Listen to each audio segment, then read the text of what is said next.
Every single morning, 2 billion people on this planet perform the exact same ritual. They wake up, they are groggy, and they reach for it. We call it waking up, but economists, they call it the fuel of labor. If oil powers machines, coffee powers people. Without it, Wall Street goes dark, Silicon Valley stops coding, and the $100 trillion global economy would grind to a halt.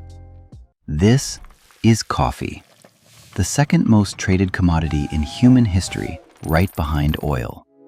But have you ever asked yourself, why does this bitter black liquid hold such terrifying power? The story of coffee is not as romantic as its aroma. It is a history of invasion, of slavery, of financial conspiracies that have collapsed entire nations. From the smog-filled coffee houses of 17th century London, where the stock market was born, to the futures exchanges of New York today, where the price of your Starbucks cup is decided by men who have never set foot in a field. In that cup you are holding right now, 10% is caffeine. But the other 90% is economics, politics, and blood. Welcome to the Biography of Things. Today, we decode coffee. It all started with an accident. Legend has it that in 9th century Ethiopia, a goat herder named Kaldi noticed his flock dancing wildly after eating a certain red berry. Kaldi tasted it, and immediately he felt a surge of energy rush down his spine. The fatigue vanished. He believed he had found a gift from God. But let's forget the romantic legends for a moment. The true rise of coffee wasn't about goats. It was about the biological shift of Western civilization. Before the 17th century, Europe was perpetually drunk. Truly, at that time, water sources were filthy and riddled with disease. So, people drank beer and wine from morning till night instead of water. Imagine a society where everyone, from farmers to intellectuals, started their day with alcohol in their blood. Productivity was a disaster. And then, coffee arrived. It replaced the depressant effects of alcohol with the brain-stimulating power of caffeine. For the first time in history, Europe was awake. Coffee became the antidote for an entire continent. In London, 1652, the first coffee house opened its doors. And it wasn't just a place to sell drinks. It was the internet of that era. For just 1 penny, anyone could sit all day to hear the news, discuss politics, and most importantly, do business. Coffee didn't just help people wake up. It birthed modern capitalism. It turned idle chatter into trade contracts. It turned alertness into profit. But as the demand for this alertness exploded, Europe realized a fatal problem. The coffee tree only grows in the tropics, and Europeans did not own the tropics. At least, not yet. And this is when coffee began to turn red. When Europe awakened thanks to caffeine, a hunger began to form. Coffee houses in London, Paris, and Amsterdam were packed. Demand skyrocketed exponentially, but there was a geographical problem that couldn't be solved. The coffee tree refused to grow in Europe's freezing climate. It needs sun. It needs tropical rain. And most importantly, it needs land. Lots of land. In 1616, a Dutch spy named Peter van den Broek pulled off a daring heist. He sneaked into Yemen, stole fertile coffee beans, hid them in the folds of his clothes, and smuggled them onto a ship. It wasn't just agricultural theft, it was the greatest industrial espionage of the era. Those stolen seeds were taken to a distant Dutch colony, the island of Java. But to make Java the coffee capital of the world, the Dutch established a rule based on brutal coercion. Locals were forced to cut down their food crops to grow coffee for the Dutch East India Company. If they didn't meet the quota, they were punished. If they starved because there was no land left for rice, that was considered an operating cost. This is where coffee officially shook hands with the devil. The triangular trade formed a perfect, bloody circle.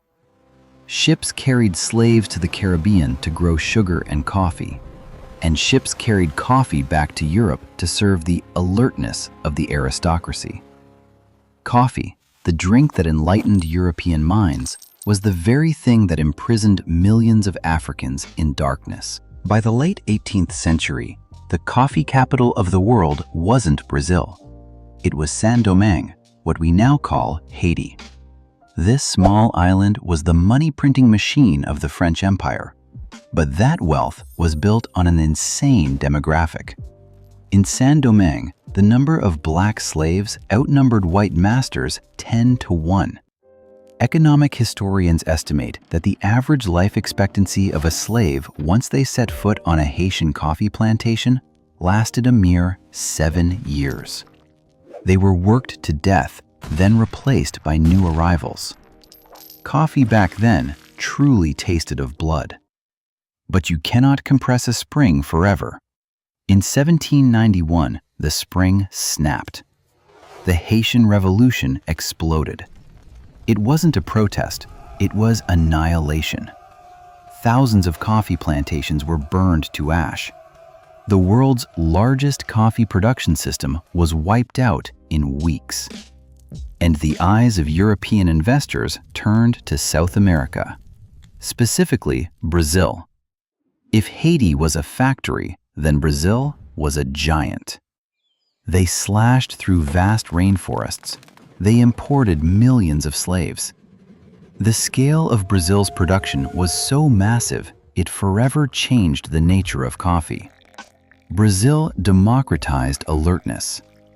But there is a basic economic law that the coffee barons ignored. When you produce too much of something, it loses value. They had created too much coffee, more than the world could drink. And when supply exceeded demand, the financial nightmare began. Early 20th century, Brazil was king, but that crown was too heavy. 1929, Wall Street crashed. The Great Depression began. Demand fell off a cliff. But the coffee tree doesn't know how to read financial reports. It still bloomed. It still bore fruit.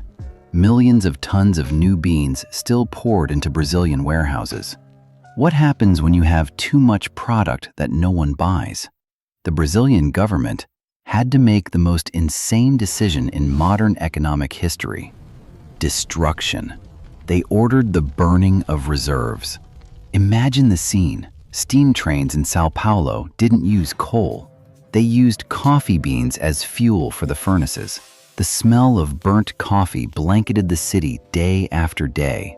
It was the smell of market failure. In that desperation, Nescafé was born. Instant coffee. Remember this: instant coffee wasn't invented for taste. It was invented for economic reasons. It turned a perishable agricultural product into an industrial commodity with an infinite shelf life. But the world realized that leaving the free market unchecked was too dangerous. They needed control. They needed an iron fist. In 1962, the International Coffee Agreement was formed.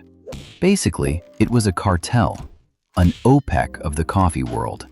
1989, the world changed. The Berlin Wall fell, and the International Coffee Agreement fell apart. The coffee market returned to being a free market jungle. And the moment the cage door swung open, the Vietnamese tiger lunged out. You have to understand the context. In 1990, Vietnam barely existed on the world coffee map. But the government bet everything on one crop, Robusta. Robust. It is bitter, and it yields terrifyingly high output. Vietnam's growth speed stunned the world.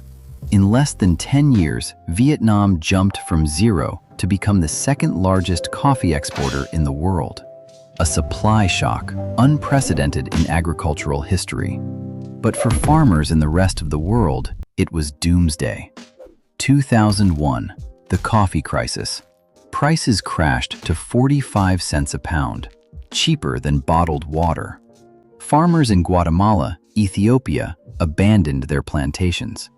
Meanwhile, Vietnamese farmers still survived because Robusta's massive yield compensated for the low price. The free market had chosen the winner. Whoever produces cheaper survives. This is the ruthless lesson of the commodity trap. Farmers work harder, produce more, only to receive less money. Look at the latte in your hand. How much did you pay for it? $4? $5? The brutal truth is, the real value of the coffee in that paper cup is less than 5 cents. So where did the other 99% of your money go? It went into rent. It went into the green mermaid logo. It went into the CEO's salary. Welcome to the experience economy. Corporations don't sell coffee, they sell a stage, where you play the role of a successful, busy person on a laptop, and coffee is just the entry ticket. But this perfect system is facing an enemy that money cannot bribe. That enemy is nature. Arabica coffee is an incredibly fussy plant, and the earth is getting hotter by the day. Scientists predict that by 2050, 50% of the current coffee-growing land will be wiped out. The coffee belt is shrinking. What happens when the supply runs dry? We will return to the era before the 18th century. Coffee will no longer be for the working class. It will return to being a luxury item. And the masses? Perhaps we will have to get used to synthetic coffee-flavored tablets in a lab. The golden age of coffee for everyone is coming to an end. From a red berry in Ethiopia to slave ships crossing the ocean, from black pillars of smoke in Brazil to the frantic trading floors of New York, coffee has never been just a drink. It is the most accurate mirror of our history. It shows the ultimate ingenuity of humans and the bottomless cruelty of greed. Next time you hold a cup of coffee, don't just drink it. Look into that blackness and listen to its story. I am Robert, and this is the Biography of Everything.